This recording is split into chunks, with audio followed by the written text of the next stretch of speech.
saved my family during the zombie apocalypse. I never believed in lighthouses, not as symbols, not as metaphors, not as anything beyond outdated navigation tools rusting along forgotten coastlines. But when the world collapsed in 72 hours, and I found myself driving a stolen postal van down a crumbling coastal highway with my wife bleeding in the passenger seat and my 2 children silent as stones in the back, I became a believer in anything that promised walls and elevation. My name is Thomas Varro. I was a structural engineer in Portland. I designed parking garages. I calculated load-bearing tolerances for commercial buildings that nobody would ever notice or admire. I was not a survivalist.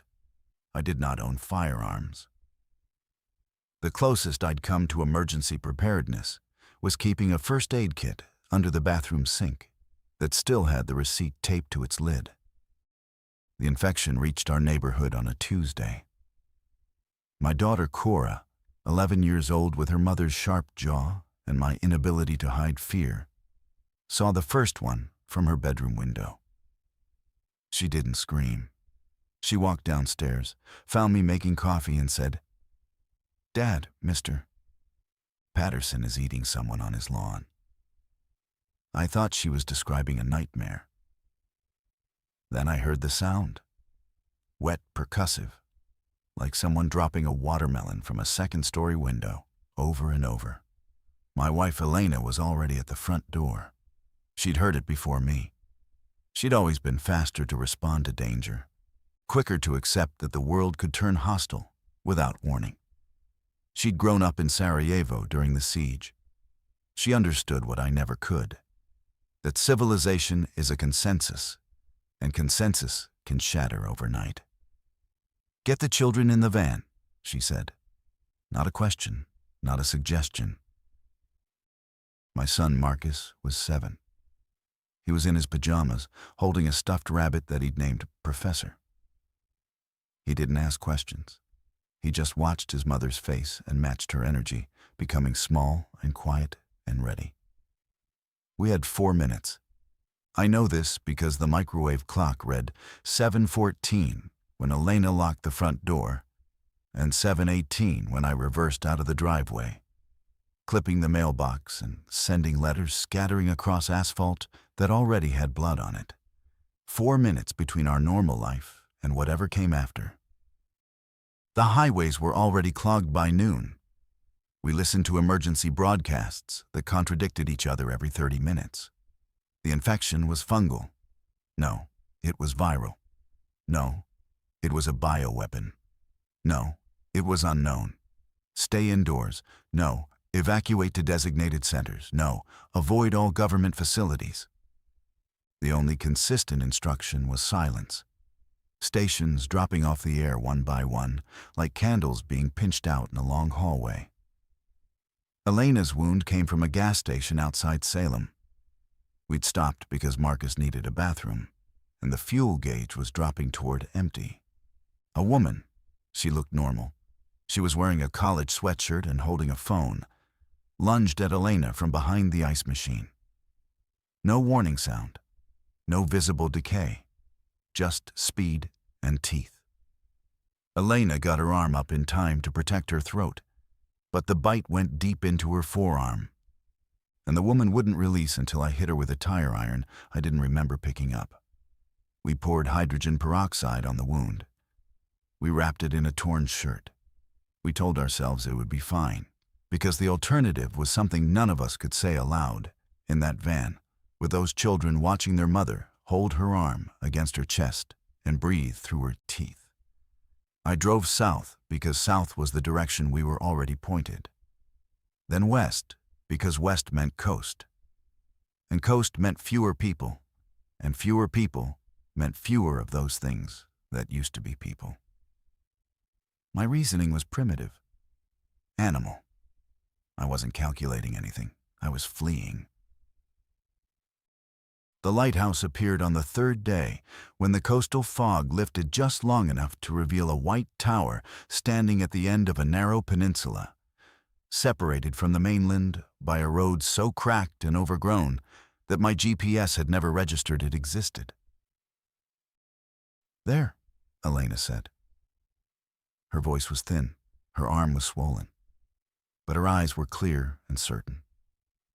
There. The peninsula road was barely a road at all. Decades of salt erosion and neglect had reduced it to a single lane of fractured concrete, bordered by wild grass and rusted guardrails that leaned seaward like tired old men. The postal van scraped its undercarriage twice, crossing gaps where the earth had simply surrendered to the ocean below. I drove at walking speed, hands rigid on the wheel, watching the lighthouse grow taller with each excruciating meter. Cora pressed her face against the rear window, looking back the way we'd come. "Nothing's following us," she reported. She'd appointed herself as rear lookout without being asked, and she took the responsibility with a gravity that made my chest ache. 11 years old, and already adapting to a world that required tactical awareness. Marcus had fallen asleep with Professor clutched under his chin. Sleep was his defense mechanism. When things became too large for his 7-year-old framework, he simply shut down and drifted. I envied him. The lighthouse compound revealed itself gradually. First, the tower. Cylindrical, white-painted concrete with vertical rust streaks running from the lantern gallery like old tears. Then an attached keeper's cottage, single story, with boarded windows and a collapsed porch awning. Behind that, a storage building with a corrugated metal roof, half of which had peeled back in some historic storm. A low stone wall circled the entire compound, perhaps 3 feet high, decorative rather than defensive. I stopped the van at what had once been a gravel parking area, now overtaken by seagrass. The engine ticked in the sudden silence. Below us, maybe 40 feet down a sheer cliff face, the Pacific Ocean worked against the rocks with patient, indifferent violence. "Stay here," I told Elena. "I'm coming." She was already opening her door, her injured arm cradled against her abdomen. The wound had developed a smell overnight, sweet and vegetal, like crushed stems. Neither of us acknowledged it. The cottage door was locked. I broke a window with a rock, reached through, and found the deadbolt. Inside, dust, darkness, the smell of salt, damp wood, and mouse droppings. A kitchen with ancient appliances. A living area with furniture draped in gray sheets. 2 bedrooms, small, with iron frame beds. A bathroom with no running water. I checked every room, every closet, every shadow. Empty, undisturbed. The lighthouse tower connected to the cottage through a heavy iron door. I climbed the spiral staircase, 131 steps. I counted them involuntarily, the engineer in me still cataloging, and emerged into the lantern room. The lens was intact, enormous, a crystal hive of prisms that caught the gray daylight and scattered it into fragments across the curved glass walls. The gallery walkway outside offered 360-degree visibility. Ocean on 3 sides. The peninsula road stretching back toward the mainland on the 4th. From this height, I could see the road for at least a mile before it curved into pine forest. No movement, no figures. Nothing but wind and water, and the skeletal remains of a coast that humans had abandoned long before the infection gave them a reason. I descended and found Elena sitting on the cottage floor, her back against the wall, her eyes closed. The children stood near her like small sentinels. "It's clear," I said. She opened her eyes. "How defensible." The peninsula is a natural choke point. One road in, cliff drops on both sides. The tower gives complete visual coverage. The cottage is solid concrete foundation, wood frame above. Windows are small. I can reinforce them. Water? There's a rain cistern behind the storage building. I saw it from the gallery. It looks intact. Elena nodded slowly. Then she smiled. Small, exhausted, but real. We stay. We stay, I confirmed. Marcus woke up when Cora touched his shoulder. He looked around the dusty cottage with wide, assessing eyes. Then he placed Professor carefully on one of the sheet-covered chairs, patted the rabbit's head, and said, "Professor likes it here." That first night, we ate canned soup cold from the van's supplies. We slept in one room, all four of us, on mattresses that smelled like the inside of old books. The ocean roared beneath us like something alive and hungry. And for the first time in 3 days, I closed my eyes without seeing teeth. Morning brought clarity and inventory. I am, at my core, a man who solves problems through assessment. Give me a structure, and I will identify its weaknesses. Give me limitations, and I will calculate workarounds. This was no different, I told myself. This was just a building that needed analysis. The postal van contained our first aid supplies, depleted. 14 cans of food, soup, beans, tuna. 3 gallons of water in plastic jugs. 1 tire iron. A flashlight with fading batteries. The children's school backpacks containing nothing useful. Elena's purse with a wallet full of irrelevant currency. My phone, dead. Her phone, showing no signal. The Lighthouse compound offered more. The storage building, once I pried open its swollen wooden door, contained maritime supplies abandoned by whatever Coast Guard agency had once maintained the station. Rope, substantial amounts. 3 signal flares, old but sealed. A hand crank radio. 2 fishing rods. A toolbox with basic implements. A 5-gallon container of kerosene, still sealed.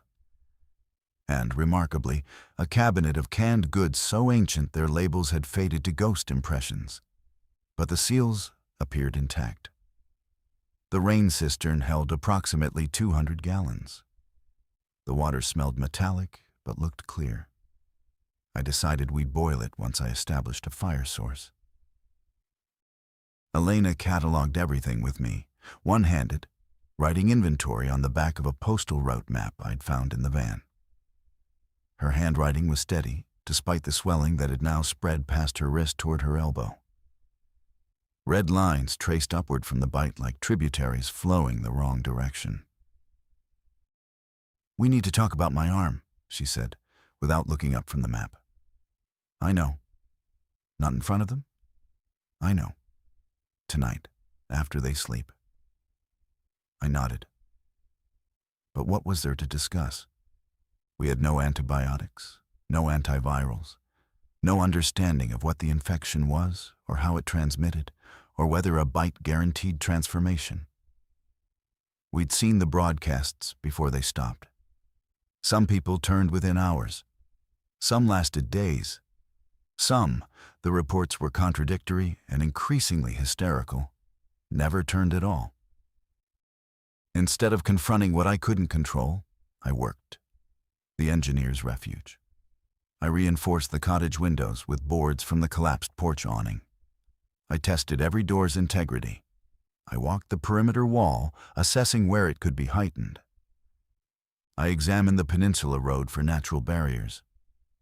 There were 2 points where the concrete had collapsed enough to prevent vehicle passage, which meant anything approaching would come on foot, channeled through a narrow walkway of remaining road. Cora helped me without being asked. She held boards, she handed me nails. She asked intelligent questions. What if they can climb? What if they come from the water? What about at night, when we can't see? I answered her honestly, because she deserved honesty. I don't know if they can climb. I haven't seen evidence of swimming. At night, we'll establish watch rotations from the tower. I can take a watch, she said. You're 11. I can see in the dark better than you. You wear glasses. She was right. My distance vision without correction was poor, and my glasses were scratched and bent from 3 days of chaos. Cora had perfect vision. Elena's eyes, along with Elena's pragmatism. "We'll discuss it," I said, which was my parental default for yes, but I need time to accept it. Marcus spent the day exploring the compound within the boundaries Elena set for him. He found treasures in the way children find treasures. A rusted key, a smooth stone, a piece of sea glass worn to a perfect circle. He arranged them on the cottage windowsill, creating a small museum of objects. He talked to Professor about each one, narrating their imagined histories. By evening, I'd installed a basic early warning system. Lengths of rope strung across the peninsula road at ankle height, attached to clusters of empty cans that would rattle if disturbed. Primitive, possibly useless. But the act of creating it settled something in my brain that had been vibrating at a frequency too high for conscious thought. We ate beans for dinner. I lit a kerosene lantern as darkness came. The lighthouse beam, of course, didn't work. No power, no automation. We were keeping it dark. Then Elena said, "I need to tell you something about what I'm feeling." And the vibration returned. "It's not pain," Elena said. We sat in the kitchen after the children fell asleep, the kerosene lantern between us casting her face in amber and shadow. "Pain, I understand. Pain I've had before. This is different." I waited. The ocean filled the silence between her words. "It's like static, in my arm. Like the signal between my brain and my hand is being interrupted by something else. Something that has its own frequency." She unwrapped the bandage slowly, and I saw what 3 days of untreated infection had done. The bite marks had closed, which should have been healing, but instead looked wrong. The skin around them had taken on a grayish undertone, and the red tributaries I'd noticed earlier had darkened to something between purple and black. "Can you move your fingers?" I asked. She demonstrated. Thumb, index, middle, ring. Each one responded to her command, but with a fractional delay, like a transmission across a damaged connection. "The pinky won't cooperate," she said. "Since this morning." "Does it hurt? The pinky?" "It feels like it belongs to someone else." I studied her face for signs of what the broadcasts had described. Aggression, pupil dilation, loss of coherent speech, nothing. Elena looked tired and worried and entirely herself. "In Sarajevo," she said, "there was a woman in our building. She was shot through the shoulder by a sniper. The wound became infected because there was no medicine. She developed sepsis. We watched her die over 11 days because there was nothing anyone could do." Elena, I'm not telling you this to be dramatic. I'm telling you because I watched that woman's family wait for her to die and do nothing because they convinced themselves tomorrow might be different. I need you to not do that. If this turns into something, if I become something, you cannot hesitate. The words sat between us like a physical object, heavy and absolute. "How would I know?" I asked. My voice sounded unfamiliar to me. Thin, stripped of the competent professional tone I'd cultivated for decades. "How would I know when you're still you and when you're not?" "You won't. That's why I need a plan." We talked for an hour. We established parameters that felt obscene to articulate. Loss of speech, unresponsive pupils, unprovoked aggression. We agreed on a containment strategy. The storage building could be secured from outside, its door reinforced with rope bindings. If Elena showed signs of turning, she would enter the storage building voluntarily, while she still had the capacity to choose. "And if I can't choose," she asked, "then I'll make the choice. Promise me, Thomas, not for me, For them. I promised.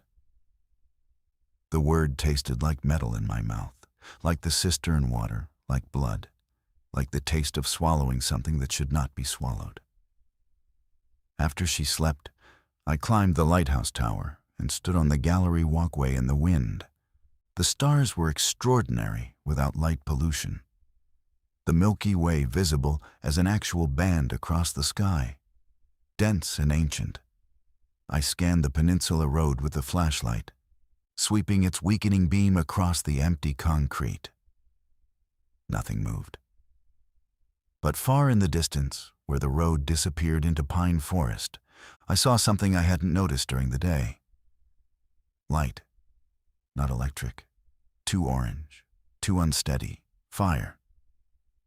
Someone had a fire burning in those woods, perhaps 2 miles from where the peninsula began.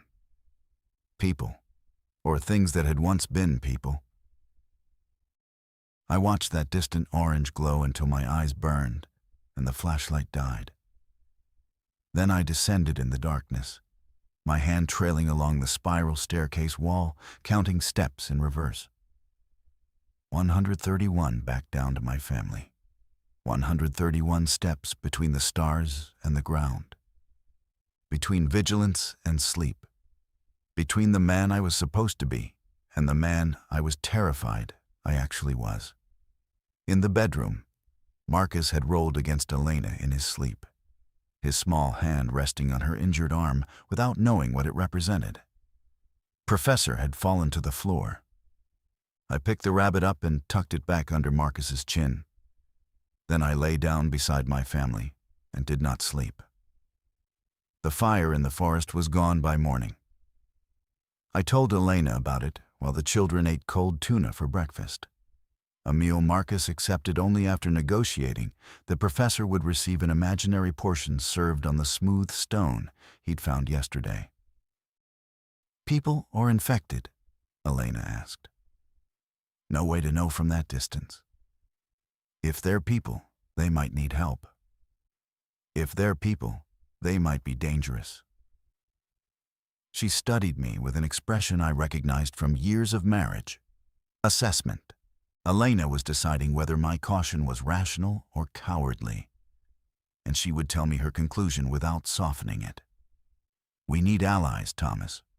We have 14 days of food if we ration. 2 children, 1 adult with a compromised arm. If someone comes down that road, friendly, capable, we cannot afford to turn them away. She was right. I knew she was right. But the engineer in me had already calculated the lighthouse compound's carrying capacity, water, food stores, sleeping arrangements, and additional people meant accelerated resource depletion. Let's survive the week first, I said. Then we can discuss contact. The 4th day brought a development that recalibrated my threat assessment entirely. Cora was on the tower gallery. I'd relented on her watch shifts, limiting them to daylight hours, when she called down through the access hatch with controlled urgency. Dad, there are 3 of them on the road, at the tree line. I climbed faster than I'd ever climbed those stairs. Through the lantern room, onto the gallery, binoculars, found in the storage building, pressed to my face. Focus adjusted. 3 figures stood at the edge of the pine forest where the peninsula road began. They weren't walking.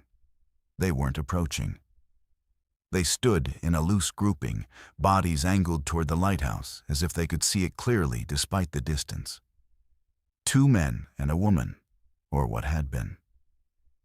Their clothing was intact, but their posture was wrong.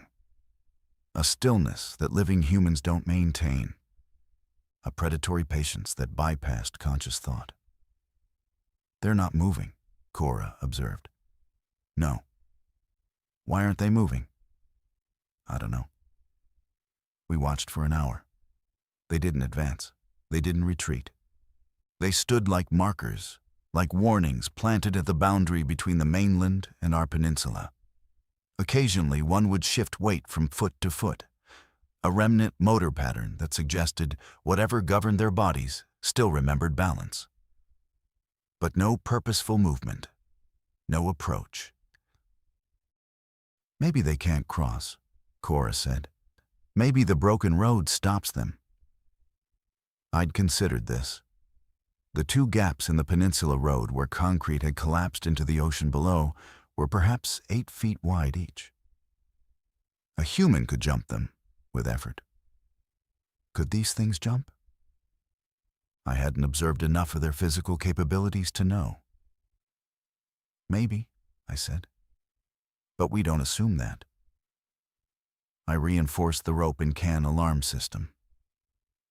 I found a second length of heavy chain in the storage building and strung it across the narrowest point of the accessible road, low enough to trip anything moving at speed. I positioned large stones, the heaviest I could move alone, at intervals along the road's edges where the drops were steepest, creating obstacles that would force any approaching figure toward the center where my alarms waited. Elena watched me work from the cottage doorway, her good arm braced against the frame. She looked diminished in a way that went beyond the injury. Thinner, paler, as if the infection was consuming her from the interior outward. But her eyes tracked my movements with tactical awareness, and twice she called out suggestions that improved my placement. By afternoon, the 3 figures had gone. I swept the tree line with binoculars until my arms ached and found nothing. They'd simply dissolved back into the forest, leaving no evidence they'd existed beyond the memory of their wrong stillness.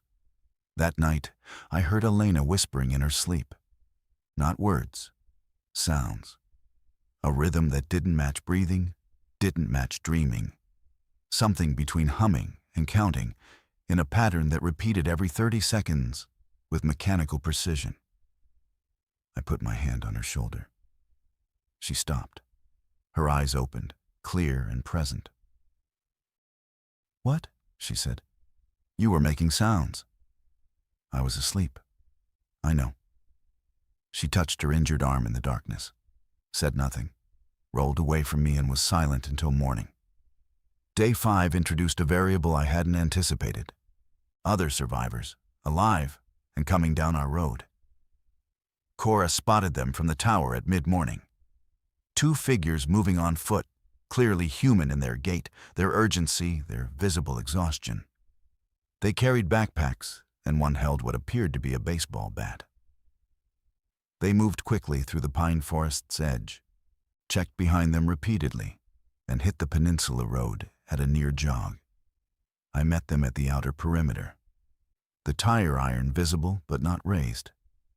They stopped 20 feet away, breathing hard, assessing me the way I assessed them. "I'm Thomas," I said. "My family is here. We're not hostile." The man in front was perhaps 30, lean with a shaved head and a tattoo sleeve covering his left arm. He held the bat loosely at his side. Behind him, a woman around the same age, black with close-cropped hair and a medical patch visible on her neck, held up both hands, showing they were empty.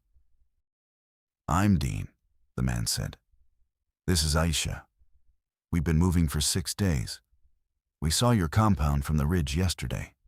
We need water." "Just water?" "Water, and maybe a night where nothing tries to eat us. We'll move on after. We're heading for the fishing villages south of here." "Those villages might not exist anymore," I said. "Might not. But we heard a broadcast, military shortwave, saying coastal settlements were being resupplied by Navy ships. We're going to find out." Aisha spoke for the first time. "I'm a nurse, psychiatric ward, but I cross-trained in ER for 2 years. If anyone needs medical attention, I can probably help."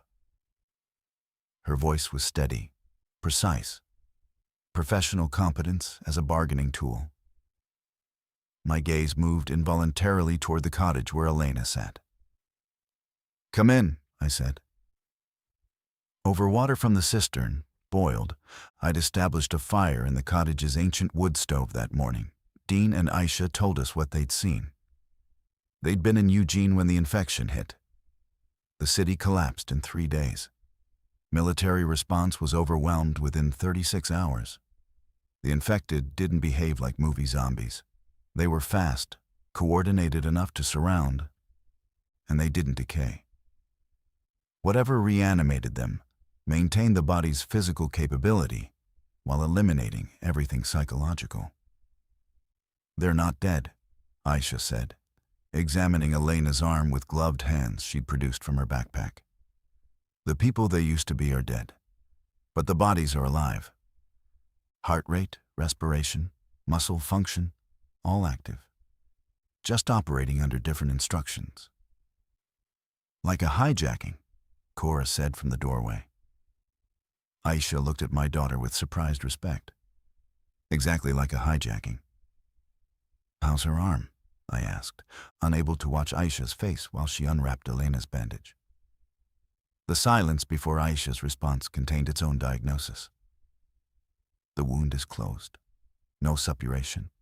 That's unusual for an untreated bite." "Unusual good or unusual bad?" "I don't know. In the hospital, before we evacuated, we saw 8 bite victims. 6 turned within 12 hours. 1 died from blood loss before turning. 1, she paused, glanced at Elena. 1 stabilized, never turned.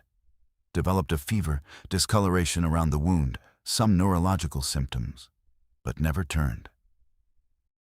"What happened to them?" Elena asked. "I don't know. We evacuated before I could follow up." Hope is a dangerous thing in survival. It makes you relax vigilance. It makes you trust outcomes you cannot verify. But I watched Elena receive this information. The possibility that she might be the one in 8. And I watched something shift in her posture.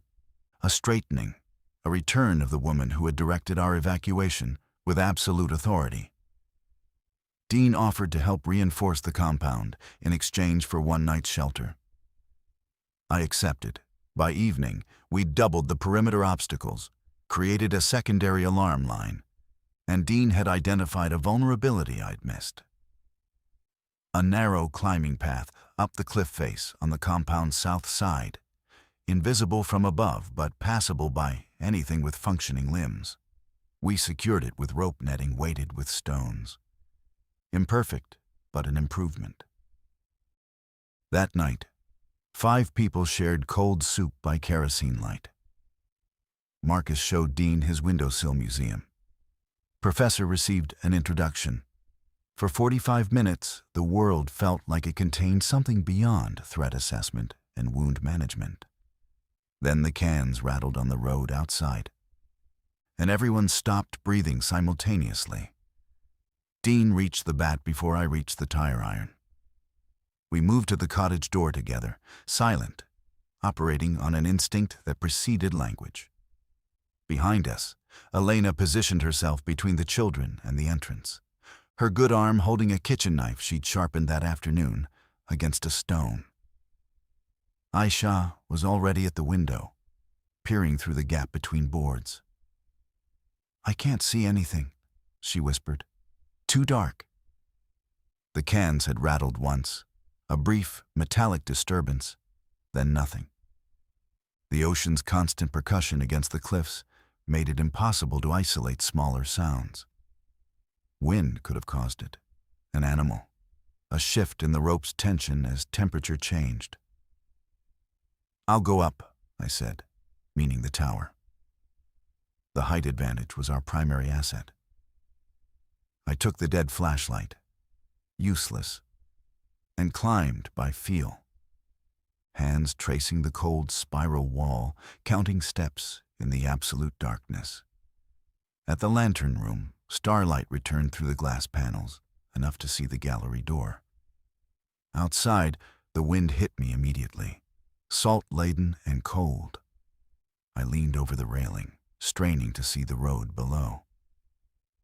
The starlight illuminated the concrete faintly, enough to distinguish the pale surface from the dark grass borders. I traced its path toward the mainland. Movement. Not at the tree line this time. Closer, perhaps 100 meters from the compound's outer wall, a shape moved with the low, purposeful gait I'd learned to fear. Not walking, not running, but flowing forward with an efficiency that suggested nothing wasted, nothing uncertain. One figure, alone, moving toward us with a directness that indicated awareness of exactly where we were. I descended fast, jumping the last 4 steps. 1, on the road, close, maybe 2 minutes at its current pace. Dean's jaw tightened. Just one? Just one that I can see. Then we handle it. He adjusted his grip on the bat. If we let it reach the wall, it'll know the layout. It'll communicate somehow. They coordinate. I've seen it. We intercept. Elena spoke from the darkness behind us. Not alone. I'll go with him, Aisha said. She'd found a heavy wrench from the toolbox, holding it like someone who'd considered the mechanics of using it against a human skull. No, I stepped forward. Dean and I go. You stay with Elena and the children. If this goes wrong, you barricade the cottage door and go up the tower. The staircase is narrow. Only one can come at a time. Cora's voice came from the bedroom doorway, small but controlled. Dad? Stay with your mother, Cora. I'll be back. We went out into the dark. Dean moved with a physical confidence I lacked. He'd played collegiate baseball, he'd mentioned during dinner, and the bat was an extension of his body. I held the tire iron like what it was. A tool repurposed for violence by a man who'd never committed violence before. The road was visible by starlight as a pale ribbon ahead of us. We moved along its center, shoulders almost touching, scanning the darkness on either side. The alarm cans lay silent. The figure had triggered them once, then moved beyond them. 50 meters from the cottage, the chain I'd strung across the road glinted faintly ahead. Something stood just beyond it. Humanoid. Male from the shoulder width. Wearing what looked like a park ranger's uniform. Khaki with patches. Standing perfectly still now, facing us, its head slightly tilted as if listening. In the darkness, I couldn't see its eyes, but I felt them. A weight of attention. An evaluation happening behind a face that no longer contained the person who'd once worn that uniform. It's not approaching, Dean murmured. They do this. The ones outside the forest did this. Watching? I don't know. We stood 30 feet from it in mutual stillness. The ocean roared. Wind pulled at our clothes. The thing in the ranger's uniform tilted its head the other direction. Bird-like, mechanical. And then it moved. Not toward us. Laterally. Toward the road's edge. Toward the cliff. It walked to the edge and disappeared over the side, moving down the cliff face with a fluidity that made my stomach clench. The climbing path. The vulnerability we'd only netted with rope 12 hours ago. It's going around, I said, and we ran. We reached the south side of the compound as the rope netting began to strain. In the darkness below the cliff edge, something pulled at our barrier with systematic patience. Not tearing, not thrashing, but testing each connection point, finding the weakest attachment and applying pressure there. Intelligent. Methodical. Dean swung the bat down at the shape emerging over the lip of the cliff, connecting with something solid. A sound. Not a scream, not pain, but an exhalation, like air pushed from a bellows. The figure dropped back 2 feet, then immediately resumed climbing, redirecting toward a different section of netting where Dean couldn't reach. I grabbed a stone from the perimeter wall and dropped it directly onto the shape. Impact. The figure lost grip on one hand, swung sideways, found new purchase. It was climbing with 3 limbs now, the fourth hanging at an angle that suggested Dean's strike had damaged it. This didn't slow its ascent. "The rope," Dean said. "Cut the netting from the top. Let it fall." My pocket knife, a small utility blade I'd found in the toolbox, sawed through the rope where it anchored to a metal stake I'd driven into the ground. One line parted, the net sagged. The figure adjusted, shifted weight, found a rock hold independent of the netting. It was learning, adapting to our defense in real time. Aisha appeared beside us, wrench in hand. She'd left Elena with the children inside the barricaded cottage, a decision made in the urgency of hearing our struggle. "Hit it when it crests," she directed. "All three. It can't fight three at once." The figure's hand appeared over the cliff edge. Gray-skinned, fingers splayed wide, grip strength visible in the tension of tendons. Then the second hand. Then it pulled itself up with core strength that seemed beyond normal human capability. Its damaged arm dragging, but not preventing the movement. Dean's bat caught it across the temple as it rose. I brought the tire iron down on its shoulder. Aisha drove the wrench into its reaching hand. The combined force pushed it back, and for a moment it hung there, half over the cliff edge, half on solid ground, face visible for the first time in the starlight. The ranger uniform was real. A name tag. I couldn't read it in the darkness, but saw its rectangular shape. The face was human in structure, but emptied. Eyes open, fixed, reflecting starlight without recognition. No rage, no hunger, just mechanical persistence, like a machine that had received a command and would execute it until physically incapable. Dean struck again.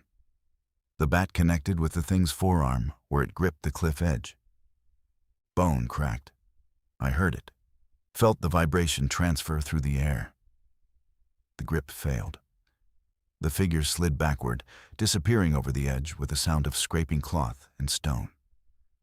We waited, breathing hard, listening.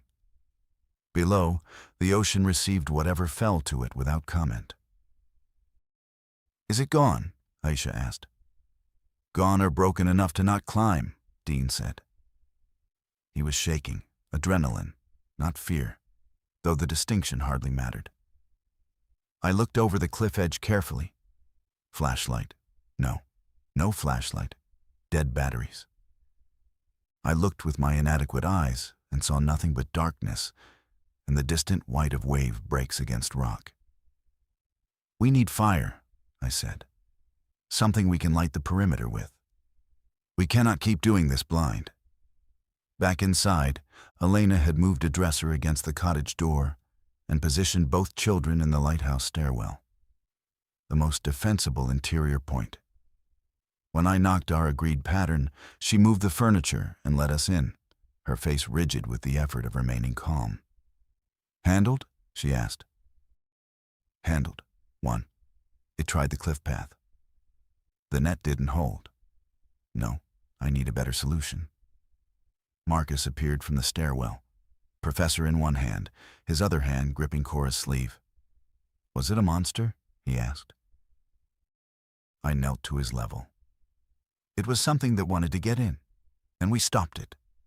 That's what we do. We stop things from getting in." He considered this with his 7-year-old solemnity. "Okay," he said.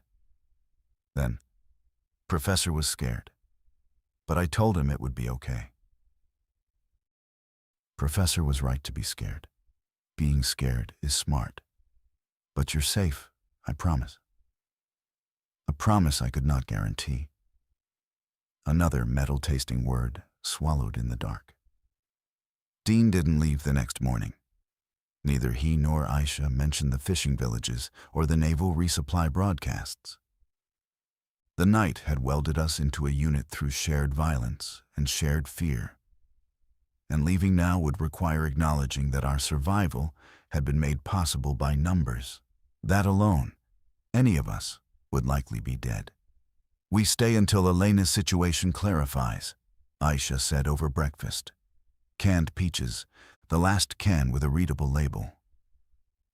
If she stabilizes, if she's the one in 8, then we reassess. But right now, this group is functional. Breaking it up is tactically insane." Dean nodded. "I'll earn my keep. Show me what else needs building." I showed him. We spent the 6th day constructing a proper barrier at the cliff path. Not rope, but a gate of heavy timbers salvaged from the storage building's collapsed roof section. We bolted it to stakes, driven deep into the rocky soil, and reinforced it with a chain I'd previously strung across the road. Anything climbing the cliff would now meet a solid wall at the top, rather than a net that could be navigated. Cora assisted with an engineering mind that startled me. She identified load distribution problems in my designs before I did. Pointed out where salt corrosion would weaken joints first, suggested angling the barrier outward so that anything pushing against it would also be pushing itself backward over the edge. "You should have been the engineer," I told her. "I'm going to be a marine biologist," she said, with the certainty of a child who still believed futures existed. Then her face flickered. A moment of realizing what she'd said. That the future she'd planned was now a concept rather than a destination. She recovered quickly, but I saw it. On the Peninsula Road, I worked with Dean to demolish the remaining bridges across the 2 concrete gaps. Using the tire iron and a sledgehammer from the storage building, we broke away the deteriorating edges until each gap widened to 12 feet, unjumpable by any human body, running or otherwise. The only passage point became a single plank we could lay across and retrieve, a drawbridge in its most primitive form. "If they can't jump 12 feet, we're isolated," Dean said, admiring our destruction. "If?" "The one last night didn't jump. It climbed. Climbing requires a path. We've addressed that. They'll find another way. They adapt." Dean wiped sweat from his shaved head, squinting at the tree line. "In Eugene, I watched them figure out doors. Not immediately, maybe the second day. They'd push, then pull, then try handles. Learning by trial. Give them enough time and repetition, they solve problems." This information restructured my threat model entirely. I'd been thinking of them as persistent but static. Obstacles with fixed capabilities. Dean was describing something that evolved its approach over time. Something that learned. "How fast?" I asked. "Depends on how many. One alone is slow to adapt. A group, they seem to share solutions. One figures something out and the others incorporate it immediately, like they're networked." I thought of the 3 figures at the tree line. The single one that found our cliff path within hours of our reinforcing it. Were they communicating, sharing our compound's layout like data transmitted between nodes? Elena joined us outside that afternoon. The first time she'd walked the full perimeter since arriving. Her color had worsened, the gray undertone spreading from her arm up toward her shoulder, visible at her collar line. But her cognition remained sharp, her personality intact, her emotional responses appropriate and present. "You're moving well," Aisha observed, walking beside her. "The static is spreading," Elena admitted. "But slowly. Whatever this is, it's patient." Patient is better than fast. Patient means it has a long game. Aisha had no response to this. We all understood what Elena meant. That quick transformation might be violent but brief. A trauma with a defined endpoint. Slow transformation was a siege from within. A gradual erasure that would force everyone around her to constantly reassess the boundary between Elena and not Elena, never knowing which interaction might be the last authentic one. That evening, I found Elena in the lantern room alone. standing in the center of the great lens, surrounded by its crystal geometry.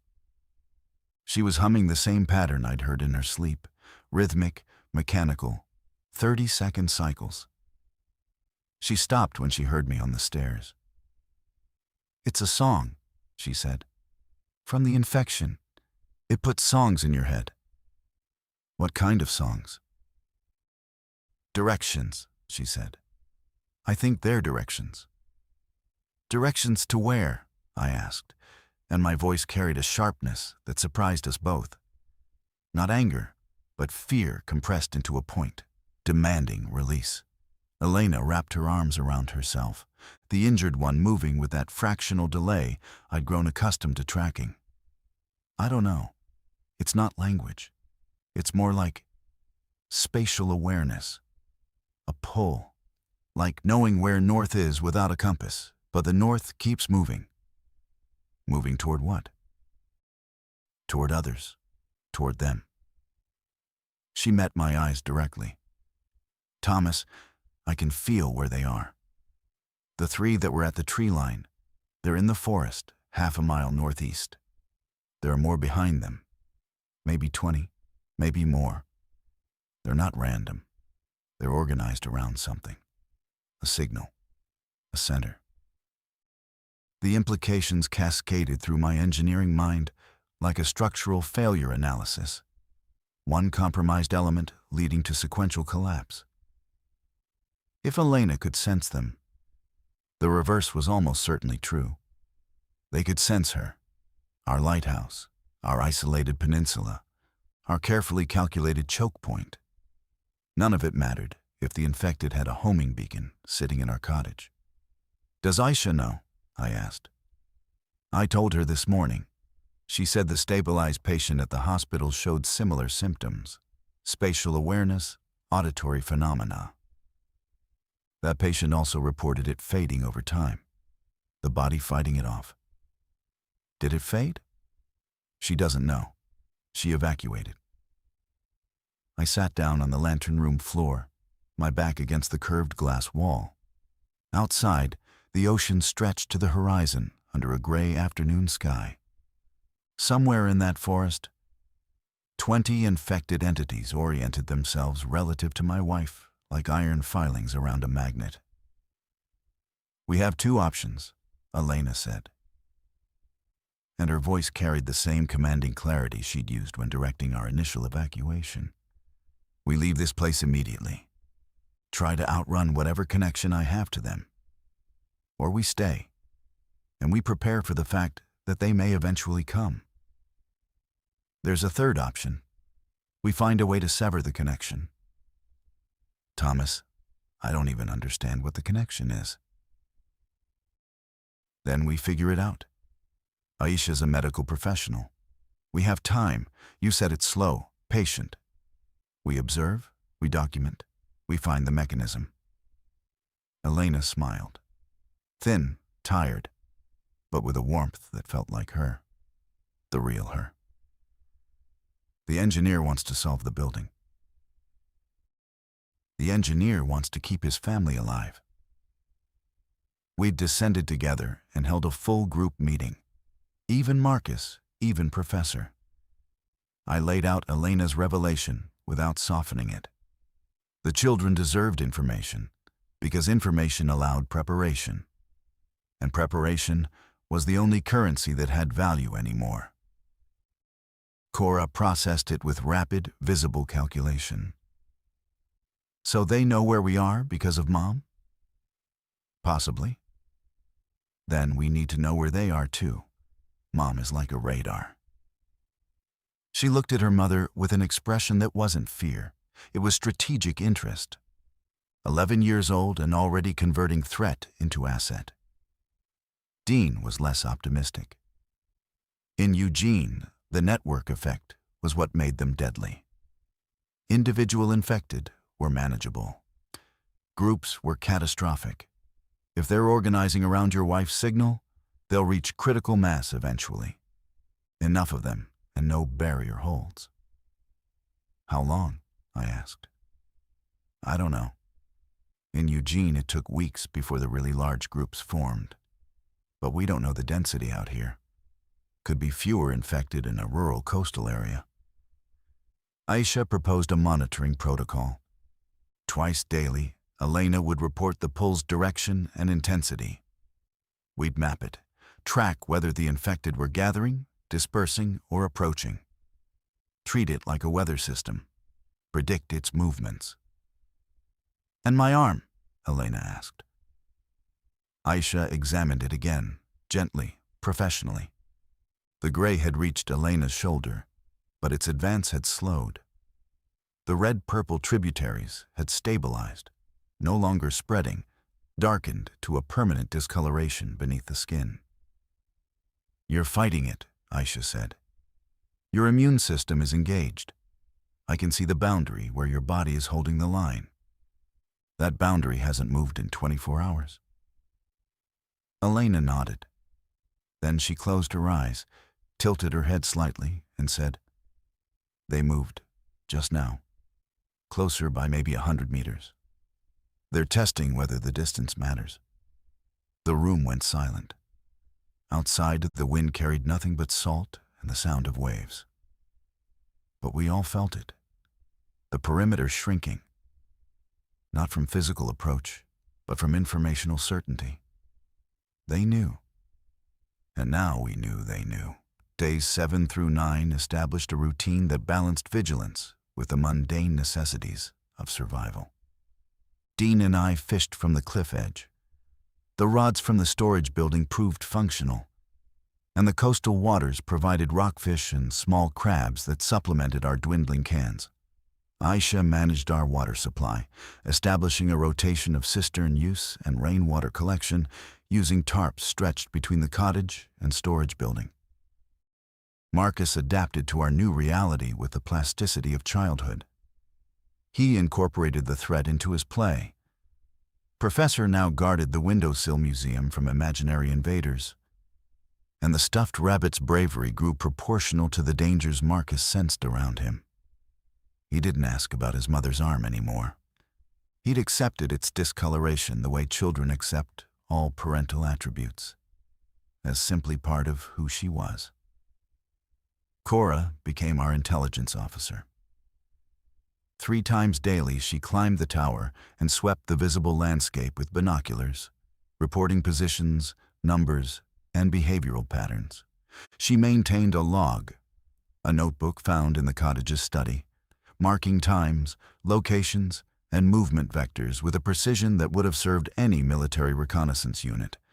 14 visible at the tree line this morning, she reported on day 8. Spread in a line rather than clustered. They're watching in shifts. Some leave, others arrive. They never drop below 8. "They're maintaining surveillance," Dean said. "Of us?" "Of Elena. They're calibrating, figuring out her exact position from the signal." Elena's reports confirmed this. The pull had grown more specific over 3 days. What had been a general directional sense was now a precise spatial map. She could tell us not only where the largest group gathered, but where individual stragglers moved through the forest, their paths traced in her awareness like dots on a screen she couldn't close. "There's a large group forming 2 miles inland," she said on day 9, her voice carrying the detached clinical tone she'd adopted for these briefings. 30 at least, maybe 40. They're not coming this direction yet. They're gathering, consolidating. Consolidating for what? I don't know. But the signal, the song, it's getting more complex, more layered, like it's adding voices to a choir. The more of them there are, the richer the information becomes. Aisha documented everything. She'd found additional paper in the cottage and filled pages with observations. Elena's vital signs, the progression of discoloration, the timing and content of her spatial reports. She was building a medical record for a condition no medical textbook had ever described, operating on the assumption that documentation itself had value, that someday someone might need this data. On the night of day 9, I made a decision that I did not discuss with the group. After everyone slept, I climbed the tower and lit one of the 3 signal flares, aiming it skyward.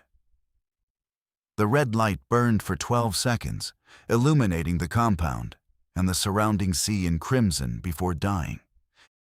If the military broadcast Dean had heard was real, if Navy ships were resupplying coastal settlements, then a visible signal might attract rescue, or it might attract something else entirely. I accepted this gamble because our situation's arithmetic was deteriorating. 14 people at the tree line today, 40 gathering inland. Elena's connection growing stronger, more detailed, more bidirectional. We were becoming visible to a network that was learning us. Every day we stayed was another day of data transmitted involuntarily from Elena to whatever collective intelligence operated through the infected. Our barriers were physical. Their approach was informational. They would eventually know our defenses better than we did, seen through a consciousness that didn't require sight. I had 2 flares remaining. I would use them on consecutive nights and hope that the sky was being watched by someone with a boat and benevolent intentions. The flare's afterimage burned in my vision as I descended. Red lines on a dark field, like the tributaries on Elena's arm. Like warning written in a language I could see, but not read. In the bedroom, Elena's eyes were open in the darkness. She'd felt the flare, I realized. The network had registered it, a new stimulus in their awareness, and that registration had echoed back to her. "You signaled," she said. Not accusatory, understanding. "We need extraction." "Yes," she agreed, "before I become the reason they find us." The morning of day 10 brought 2 developments that collided in the space between hope and disaster. First, a boat. Small, battered, a fishing trawler with a blue hull and no visible name. Anchored perhaps 300 meters offshore. It had appeared sometime before dawn. No one had seen it arrive. Through binoculars, I counted 2 figures on deck, both moving with human gait and purpose. One seemed to be looking at the lighthouse through binoculars of their own. Second, the tree line group had doubled overnight. Cora counted 28. No longer just watching, some were pacing the peninsula road's edge, testing the ground where it deteriorated, approaching our widened gaps and studying them with tilted heads and that bird-like assessment pattern I'd come to dread. "They're problem-solving," Dean said. Binoculars trained on the tree line. "See that group of 4 on the left? They're looking down at the gap, then at each other, communicating." "Can they build?" I asked, the question absurd and terrifying simultaneously. "I don't know. I never saw them build in Eugene. But I never saw them this organized either." Below the cliff on the ocean side, the trawler sat motionless on calm water. I needed to make contact, but had no means of signaling beyond the flares, which were daylight ineffective. No radio that could reach a ship. No way to descend the cliff face to sea level. Elena solved the problem. She found a white sheet in the cottage's linen closet and carried it to the gallery walkway, draping it over the railing and weighting it with stones. Visible from the water, universal distress signal. Within an hour, the trawler moved closer, circling toward a rocky outcropping on the peninsula's south side where the cliff face was lower, perhaps 15 feet. And a series of natural ledges created something approaching a path to the water's edge. A voice carried across the gap between sea and stone. Male, rough. "How many are you?" I cupped my hands. 5 adults, 2 children. "Infected?" The question hung in the salt air. I looked at Elena, who stood behind me, her discolored arm hidden under a jacket she'd found in the cottage. "No," I called back. The lie tasted different from previous lies, not metallic, but hollow, a word with nothing inside it. "We can take you. We're running supplies up the coast. Got a settlement at Crescent Harbor, 60 miles south. Protected. You'll need to climb down to the ledge. We can get a dinghy in close. Dean grabbed my arm. Ask about the tree line. Ask if they saw the infected on the road. The mainland road has infected gathering, I shouted. 24 at least. We see them. They've been building numbers for 3 days along this stretch. Whatever's attracting them, it's coming from your direction. You need to move. Today. Whatever's attracting them, coming from our direction. The boat captain could see what we already knew. That Elena's signal was pulling infected toward the peninsula like a tide guided by a moon we couldn't see. We returned inside for a decision that split our group along a fracture line I hadn't anticipated. We go, Dean said immediately. All of us. Now. Elena can't climb that cliff, Aisha said. One functional arm, and we don't know if the exertion will accelerate her condition. We'll help her. Rope harness, lower her down. And when we reach this settlement? Elena's voice cut through the planning. I'm carrying a signal that attracts them. I'll bring every infected in a 60-mile radius down on whatever community takes me in. Silence. Maybe it fades, I said. Aisha said the hospital patient. Thomas. Elena's eyes held mine with the same commanding clarity that had directed every critical moment since this began. I am a lighthouse. That is what I've become. I send out a signal that tells them where I am. Where I go, they follow. This compound, this isolation. It's the only reason 28 haven't become 200. The peninsula contains my radius. You're saying you won't come. I'm saying you need to take the children and go, and I need to stay. The argument lasted 3 hours. It was not a clean argument. It spiraled, repeated, fractured into sub-arguments about risk tolerance and moral obligation and the mathematics of survival. It was the kind of fight that strips away every polite fiction a marriage maintains and reveals the raw infrastructure beneath. I refused to leave her. This was not negotiable. Not a position I arrived at through calculation, but a foundation so deep in my identity that removing it would collapse the entire structure above. Elena refused to endanger our children. This was equally non-negotiable, equally foundational. Cora sat in the corner of the kitchen, knees drawn up, watching us with eyes that missed nothing. Marcus had retreated to sleep, his defense, his refuge. Professor guarded his dreams.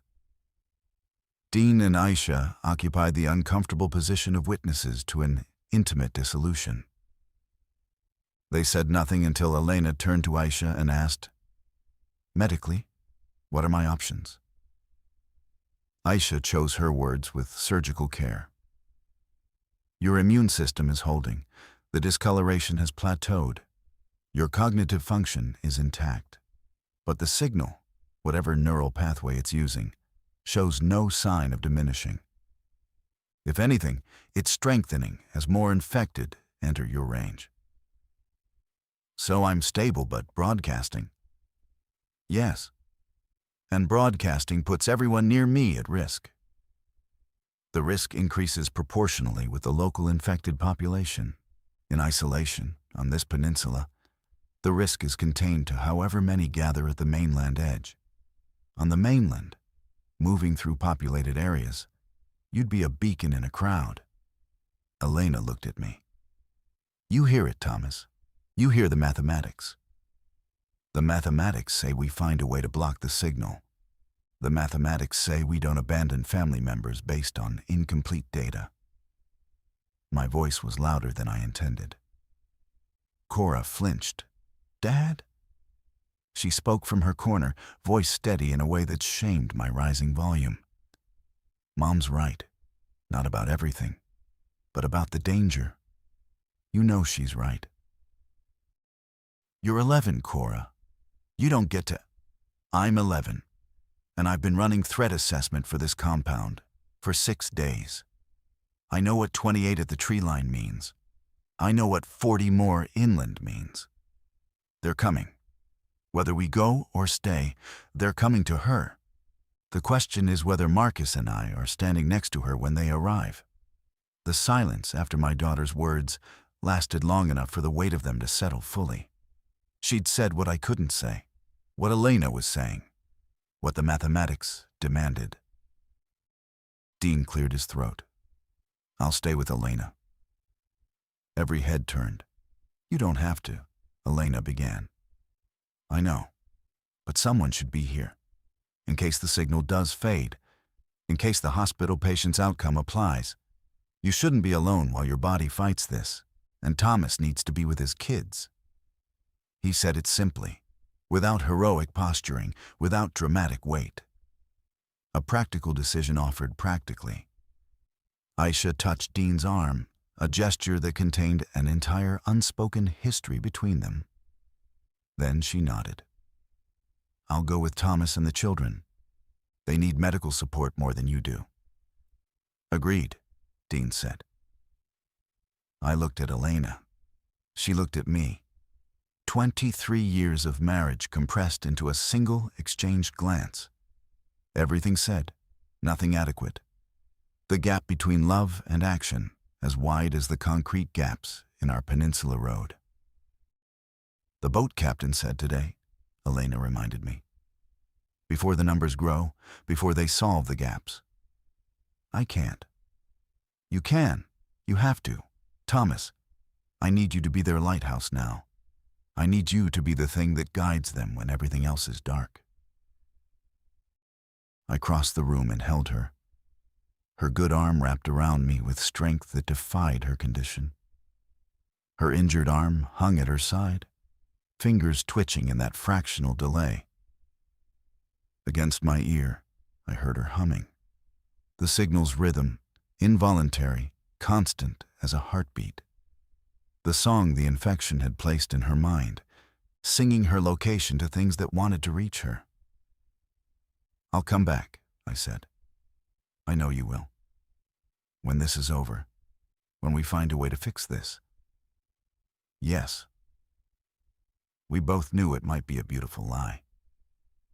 But we said it because some lies are load-bearing. Remove them, and the whole structure collapses. Preparing to leave took less time than I wanted. I needed the process to be long, complicated, full of tasks that delayed departure.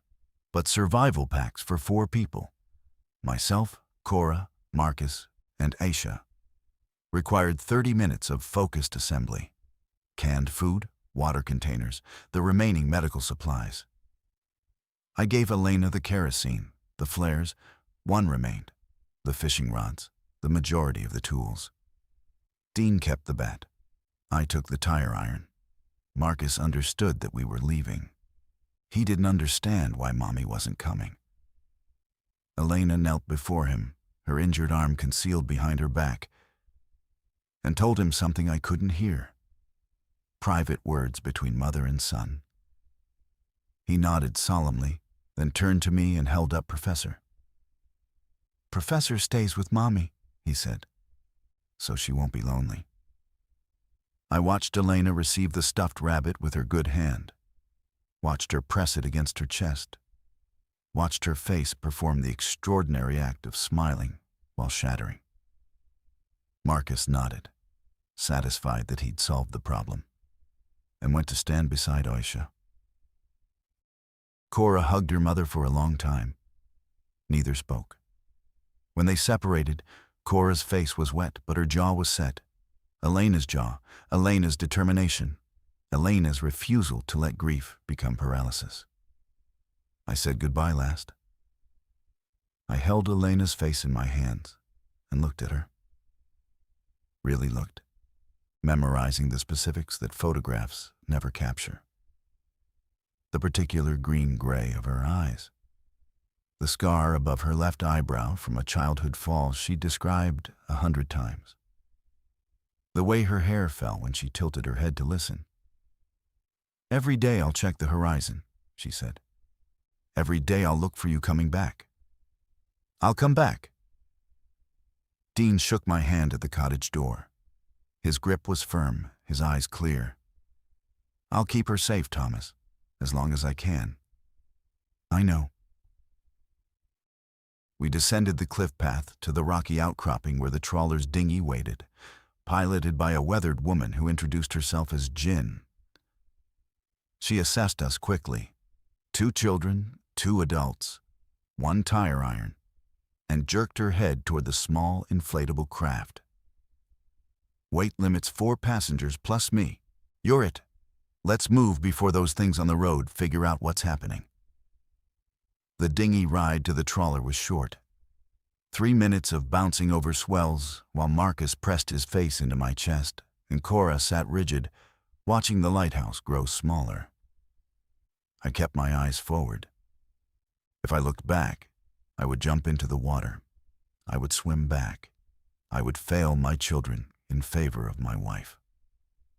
The trawler captain was named Rourke. 60-something, former commercial fisherman, now self-appointed coastal evacuator. He'd been running this route for a week, he said, picking up survivors from isolated coastal positions.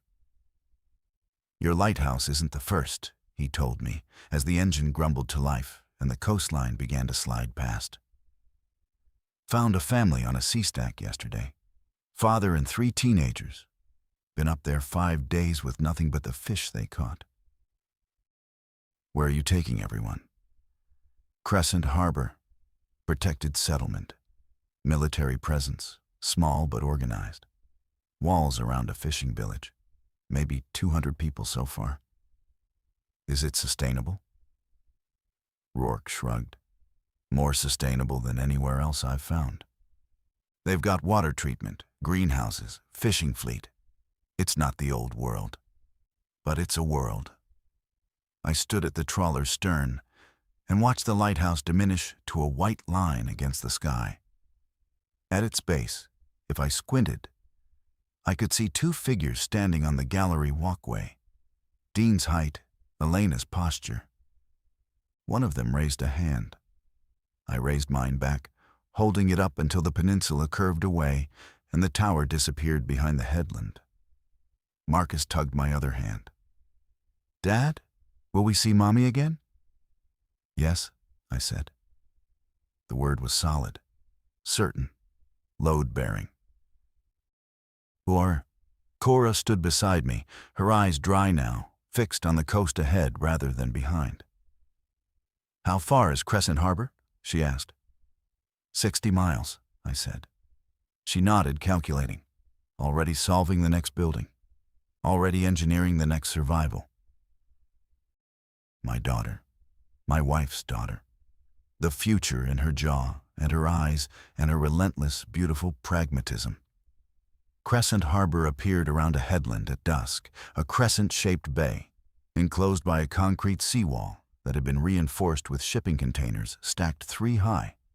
Watchfires burned at intervals along the wall's top, and I could see figures moving between them.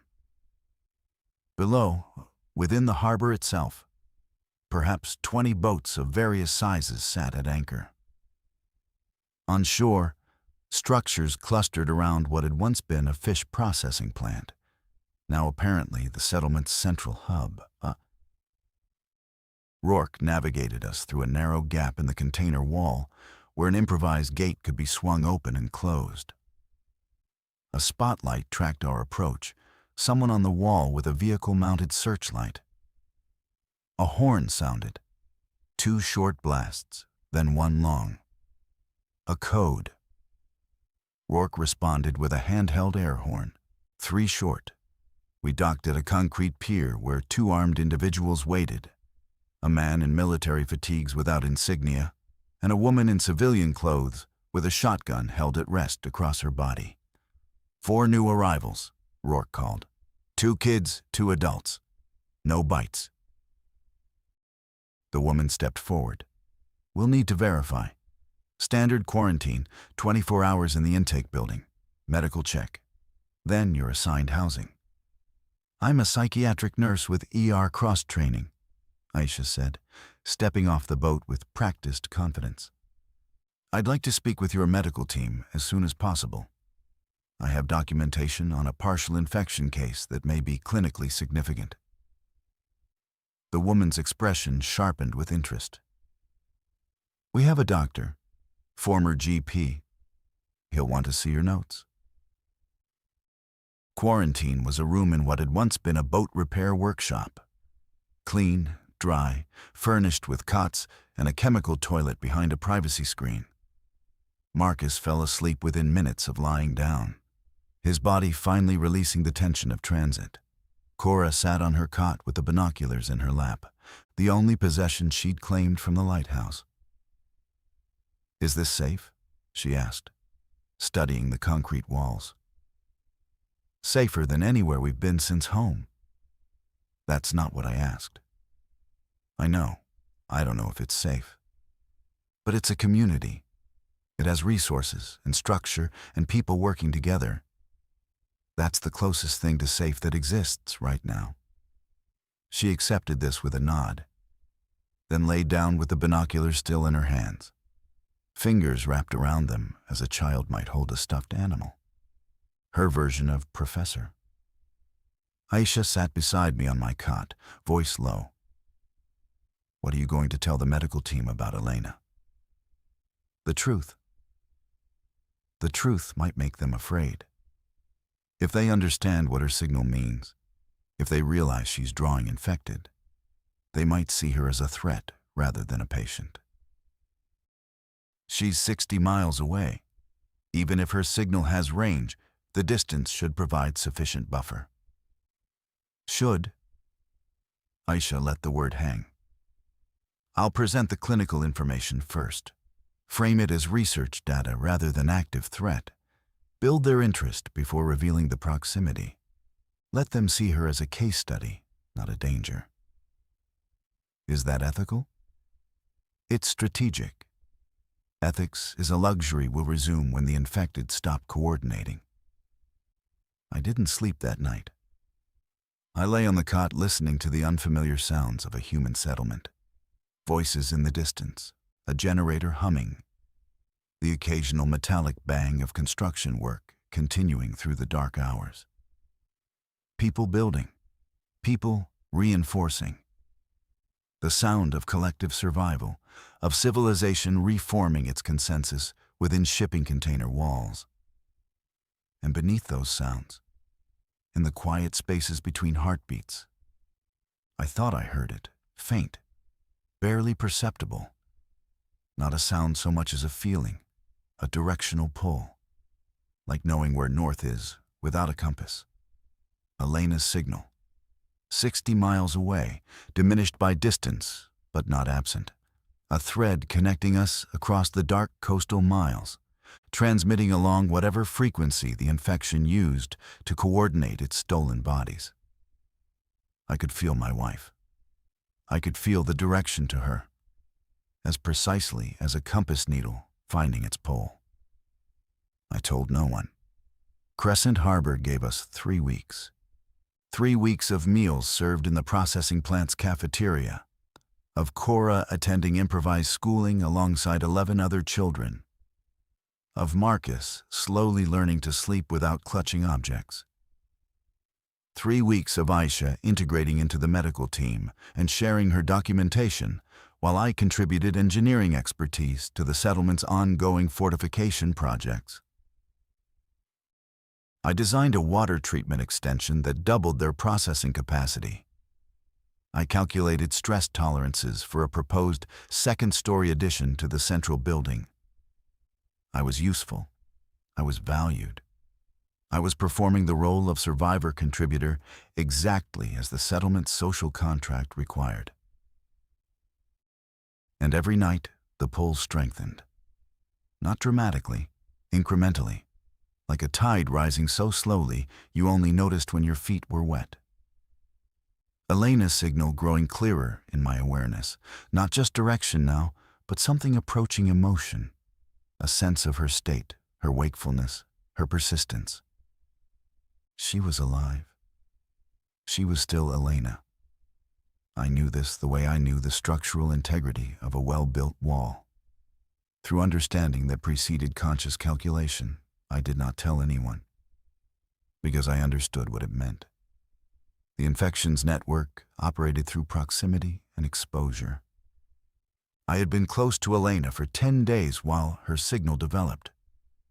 The bite hadn't infected me. I had no wound, no entry point. But the signal itself had found a path into my awareness, perhaps through sustained proximity, perhaps through the intimate neural architecture of deep emotional bonding. I was not infected, but I was tuned. Dr. Morales, the settlement's physician, confirmed this possibility when Aisha presented Elena's case data to the medical team. "We've seen 3 partial infection cases," he said during a meeting I attended as a concerned spouse. "All stabilized. None turned. But 2 of their close family members reported similar perceptual phenomena: directional awareness, emotional resonance with the infected individual. We're calling it sympathetic attunement." "Is it dangerous?" I asked. "No evidence of danger. No progression toward infection in the attuned individuals. It appears to be a one-way informational pathway. You receive but don't transmit." "So I'm not drawing them toward me?" "Not as far as we can determine. You're a radio receiver, not a broadcast tower." This distinction held enormous weight. I was not a danger to Crescent Harbor. I was a danger only to myself, because the pull was growing into something that demanded response. Elena was alive. She was stable. She was alone, except for Dean. And every night, the signal told me more clearly where to find her. On the 22nd day, a fishing boat returned from a northern supply run with news. Settlements along the coast were connecting, establishing trade routes, sharing resources. The infected population appeared to be stabilizing. No new transformations reported in 2 weeks, which suggested the infection had run through its vulnerable population and was no longer spreading. "The turned aren't dying either, though," the boat captain reported. "They're just settling, finding territories, getting less aggressive, like animals establishing ranges." Less aggressive. Settling. This was not a cure, not a reversal, but it was a change in the threat landscape. The frantic survival arithmetic of the early days was yielding to something more complex: coexistence, territory, negotiation through avoidance. I found Aisha at the clinic that evening. "I'm going back," I said. She didn't pretend surprise. "I know. I've seen it in you for a week. The pull. I need someone here for the children. I'll be here. You know I will." She put her hand on my arm. "But Thomas, if she's changed, if Dean's gone, if the situation there is different from what you feel through the signal, then I'll know, and I'll come back. Promise me, for them." "I promise." I told Cora first. She sat very still, processing, then asked, "Can I feel it too? The pull?" "I don't know. Can you?" She closed her eyes, concentrated, opened them. "No, but I believe you can. You look toward the north every night. Even when you're not facing that direction, your body angles toward it." "I'll bring her back, Cora, or I'll come back alone. Either way, I come back to you." "I know, Dad." She squared her jaw. "Go get Mom." Rourke agreed to take me north. Not to the lighthouse directly. The peninsula approach from the water was treacherous, he said, with submerged rocks that would gut his hull. But he could put me ashore 3 miles south of the Peninsula Road's mainland junction, at a beach cove he'd used for previous drop-offs. I departed at dawn on day 25. Marcus cried, the first tears he'd shed since the gas station, and I held him until they subsided. I placed a new stuffed animal in his hands, a dog, sewn by one of the settlement's residents from scrap fabric. He named it Captain immediately, with the resolute certainty of childhood, and told me Captain would protect him until I returned. The sea journey took 6 hours against a headwind that turned the swells to sharp, choppy patterns. I spent the time preparing mentally, not for combat, though I carried the tire iron and a machete donated by the settlement supply coordinator, but for the possibility that Elena had changed. That the signal I was following was not Elena calling me home, but the infection using her pattern to lure an attuned receiver into proximity. The beach cove was empty, rocky, narrow, backed by a slope of wind-bent pines. Rourke waited until I'd climbed the slope and waved from the tree line before pulling away. I walked north through the forest. The pull guided me more precisely than any map. A constant awareness of direction and distance, narrowing as I moved. Elena was alive, awake. Her signal carried the emotional texture of alertness without distress, waiting. She knew I was coming, I realized. If the attunement was bidirectional in some capacity, if she could feel my approach through whatever residual connection the proximity had established, then she was waiting. The 3-mile walk took 2 hours. I moved carefully, stopping frequently to listen. The forest was not empty. I saw infected twice. Once at a distance, a solitary figure standing in a clearing, motionless, oriented away from me. Once closer, 2 of them moving between trees with the purposeful gait of animals patrolling territory boundaries. Neither group acknowledged my presence, neither adjusted its path toward me. They were different from 3 weeks ago, less predatory, more ambient. The fishing captain's report confirmed what I observed. They were settling into patterns that resembled wildlife more than horror. Still dangerous, presumably, still capable of violence, but no longer in active hunting mode. The frenzy had passed. Whatever drove their initial aggression had reached some equilibrium. I reached the Peninsula Road's junction with the mainland. The tree line where Cora had counted 28 watchers was vacant. Trampled ground and odd scuff marks evidenced their former presence, but the area was empty. I approached the first gap in the road, 12 feet of open air with ocean spray rising from below. On the far side, our plank bridge lay where we'd left it. "Elena," I called. Silence, wind, waves. "Elena Dean!" Movement at the lighthouse. A figure on the gallery walkway, too far to identify visually without binoculars. But the signal confirmed. Elena, alive, present, aware. The figure disappeared inside. Minutes passed, then movement on the Peninsula Road. A figure walking toward me. Human gait, human pace, carrying something. The plank. Elena reached the gap and slid the plank across, creating the bridge. She stood on her end, and I stood on mine, and between us lay 8 feet of wood over empty space. She looked different, thinner. Her injured arm was fully discolored from fingertip to shoulder, the gray-purple skin visible where her sleeve had been rolled up. But her face was hers. Her eyes were clear, green-gray, sharp, present. "You felt me coming," I said. "Since yesterday, when you got on the boat. Is it still the signal? Are they still?" They moved on. 2 weeks ago. The pull shifted. Something else drew them inland. Dean and I watched them leave over 3 days. None have returned. "Dean?" "Inside, sleeping. He got sick last week. Not infection, just flu. He's recovering." I stepped onto the plank. 8 feet of wood. Below, the ocean. Ahead, my wife. She smiled. The real one. The one that contained 23 years of shared architecture. "Welcome home, engineer," she said.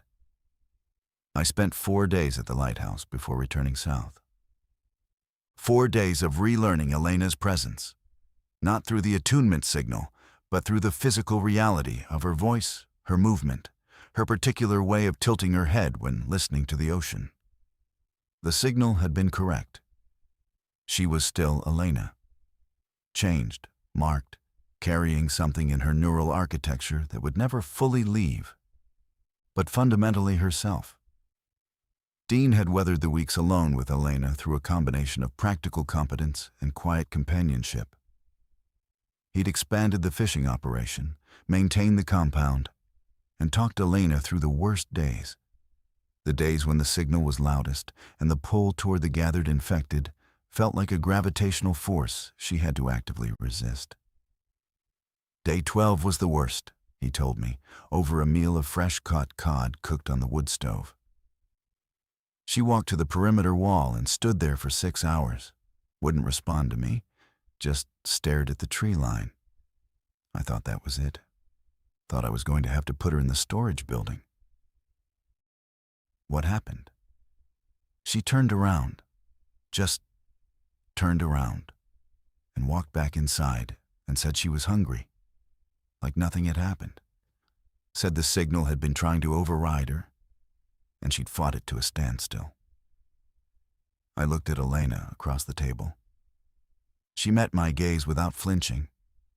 "It's quieter now," she said, "since they moved on. Without nearby infected amplifying the signal, it's just background noise, like tinnitus. I can live with it." "Can you travel?" "I think so. With fewer infected in the immediate area, my broadcast radius might not matter. But Thomas, we should be cautious. Move along the coast by boat if possible. Minimize time on land where concentration might be higher. Rourke will come back for us. I arranged a pickup on day 29. Then we have one more day." That last day at the lighthouse, I climbed the tower one final time. The lantern room's crystal lens scattered afternoon light across the curved walls in patterns that shifted as clouds moved overhead. 360 degrees of visibility. Ocean, coast, forest, road. Our peninsula, our sanctuary, our prison, our salvation. Stretching back toward a mainland that was learning to coexist with what it had become. Elena climbed up after me, slowly, her compromised arm affecting her balance on the spiral stairs. But she managed. She stood beside me on the gallery walkway, Professor tucked under her good arm. She'd carried the stuffed rabbit everywhere since Marcus left it, a talisman of the sun waiting for her return. "I'm going to miss this place," she said. "It saved us. We saved us. The place just gave us somewhere to stand while we did it." I thought about lighthouses, their purpose: to warn, to guide, to signal through darkness. Elena had become one involuntarily, a beacon she couldn't extinguish, broadcasting to things she hadn't chosen to attract. But she'd survived it. She'd held her ground inside her own mind, while something tried to overwrite her. And she'd won through the same mechanism she'd survived Sarajevo. Absolute refusal to be erased. "Cora and Marcus," she said. "Tell me everything." I told her. Every detail of 3 weeks at Crescent Harbor. Marcus's new stuffed dog, Captain. Cora's binocular habit, her squared jaw, her insistence on maintaining watch even within protected walls. The settlement's structure, its people, its possibility. Elena listened with hunger. A mother receiving information about her children after separation. Each detail nourishment for a starvation she'd hidden from Dean, but couldn't hide from me. "Tomorrow," she said, "we go home to them." Tomorrow. We stood on the gallery as the sun descended into the Pacific, painting the water in colors that no engineer's calculations could capture. The lighthouse cast its shadow eastward, long, thin, reaching toward the mainland like a finger pointing toward what came next. Below us, the compound sat quiet. Dean's fish drying on a rack, the rain cistern half full, our barriers intact but no longer needed. The peninsula rode empty in both directions. No watchers, no figures, no wrong stillness at the tree line. For the first time since this began, the silence felt like peace rather than anticipation. Not the absence of a threat, but the presence of something gentler. Continuation. The possibility of tomorrow containing something other than survival. Elena hummed, not the signal's rhythm, but something else. A lullaby she'd sung to both children when they were infants. Real music, chosen, human. I listened, and the lighthouse held us in its height, and the ocean held us in its sound, and we were still here. We reached Crescent Harbor on a Tuesday, the same day of the week everything had begun. Marcus saw me from the dock before I saw him. He was running before the boat touched pier, Captain the stuffed dog bouncing in one hand, his other hand reaching. Elena stepped off the trawler and knelt on the concrete, and both children collapsed into her. No words. Just the sound of a family reassembling itself, small, broken in places, marked permanently by what it had survived, but present, whole in the ways that mattered. I am not the man who designed parking garages. That man's calculations have been replaced by different mathematics. Threat distances, resource ratios, the load-bearing capacity of love under pressure that should have destroyed it. I carry the attunement like a scar, faint, permanent, occasionally aching when the weather changes. Elena carries hers more visibly, the arm that will never return to its original color, the background frequency she'll hear until she doesn't. But we are here. The lighthouse stands empty behind us, a structure awaiting no one, signaling nothing, its purpose fulfilled and finished. We are our own lighthouse now. We carry the light forward,